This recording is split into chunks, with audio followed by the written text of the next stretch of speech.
Hello everyone and welcome to game 2 in the series. Let's go ahead and get you the game. Game 2 taking place here on Daybreak.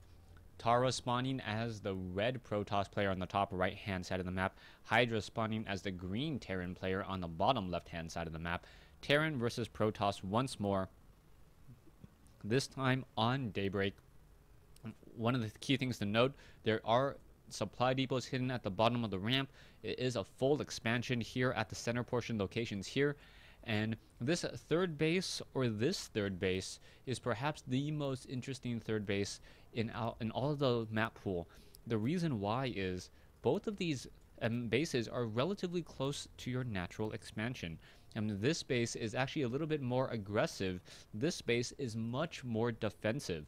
So if you take this back third base here, you are pretty much saying that I really want to macro up. I'm really going to be playing defensive, and if you bring it to me, then I'm going to engage you. If you take this forward base here, it's a little bit more out there, but you actually cover a little bit less ground. By taking this location here, you pretty much can easily take this expansion without having to worry about anything. And also, for Terran and Protoss players, you can wall off this back entrance to make sure that no units can come in and sneak behind if they try to do any crazy drops here and then walk their way in.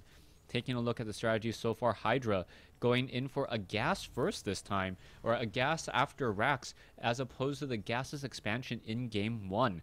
Meanwhile, I believe Tara will be going into a 1 gate with a Simulator Cybernetics Core expand, as we saw in game 1 as well, as the SCV and the probe are battling it out. The probe will win out that war 9 times out of 10, as it just backs away, recharges those shields, and then re-engages.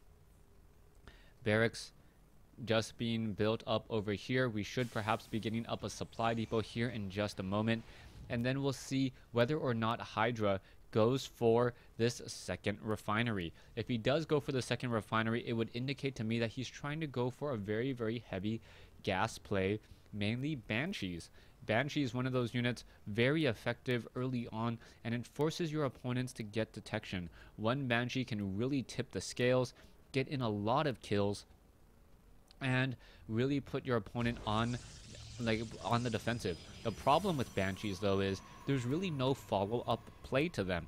If you don't have a good follow-up play, even though you take that economic lead, if Tara is able to establish up his own nexus and able to establish it up relatively quickly, then he's going to be in a very, very good situation, as even though he's going to behind in workers, he can chrono boost off of 2 nexus and get the supply or get the worker advantage once more. So far it looks like it is just going to be a factory, no gas as of yet. So this is going to be perhaps either cloakless Banshees or some sort of aggressive play that I'm not aware of, as there's no tech labs here or here. So far we aren't seeing any very, very heavy gas play at all. We are going to be quickly going into a starport. Are we going to be adding on a tech lab? It looks like we could be. So it could be cloakless Banshees to be aggressive. And what I like about cloakless Banshees is that sometimes it forces a Protoss player to get 2 to 3 extra observers. And anytime you're able to force a Protoss player to spend additional gas, that is always very beneficial, as it means that there will be less stalkers and less tech for them to rely on. Alright, we are going up. It looks as though this is just going to be a straight up elevator drop. And this does make sense after I take a look at the build. Hydra currently sitting on 1 base. Stalker is now simply walking across the map, not quite sure what to expect. And Tara most likely expecting some sort of cloaked Banshee play. And it is going to be that early harassment style, but it is not going to be the style he is expecting. The medevac now being added here, more supply depots being added. Hydra probably with the larger army, yes, with the larger army by far. 22 SCVs versus 25 probes. And I like how Tara isn't responding with a fast nexus. He's just going, you know what, I don't see a nexus or a command center coming in from you at all. I've actually flown around or tried to scout this out. I saw the early gas. I don't believe you're going to be lifting off a command center and landing it anytime soon. So he's finally making his way out with this 1 observer, and also getting a 2nd observer to stay close to home. The medevac All right, is this medevac going to accidentally fly into the sight of the observer? Yes, it looks like it is going to be exactly that. The observer did catch sight of that medevac, and we could, yes, have some stalkers already warping in here. Meanwhile, Hellions are going to be coming in from the far side, and if he's able to just drive up with these Hellions, that would be huge. The medevac now looking to come in, and nope, the stalkers are in position. This is going to be huge. Now looking to back away. Where are these Hellions going to go? And a beautiful play by AiTarra, just minimizing what potentially could have been a lot of serious damage. Now, what is happening next? There is one probe hiding off over here. It is just going to be a straight up drop into the fog of war. AiTarra does not see this. The only place in his map, in his base, that he doesn't really see. And this could be huge. Here we go. Stalkers and the Marines are now battling it out. The medevacs. Here's the Guardian Shield. And oh, there's a force field on the ramp to prevent any of those units. The Marine does get taken down here as the Hellions now trying to come up the ramp. The Hellions are going to be blocked. And a beautiful play by AiTarra, just simply knowing and simply being one step of his opponent. But now in comes the Hellions. The Hellions, oh, they do find a lot of those probes. The probes are lining up, and this could be absolutely huge. How much damage are those probes going to do? Oh, those probes. Oh, my gosh. That was a probe slaughter. 13. Oh, my goodness. 18 probe kills. That was a complete misstep by AiTarra, and lining up all of those units. 21 worker kills. 7 probes versus 28. And AiTarra now desperately needs the chrono boost out more and more units. All right, Hydra does have an economic advantage, but how long will he be able to hold on to it? You can see more Marines are being trained. Stim and Combat Shield now being added. The medevac simply is just saying, you know what? I didn't do that much, but we won that battle. Income discrepancy absolutely huge. 800, almost 900 resources a minute versus 380, and this is with less diminishing returns.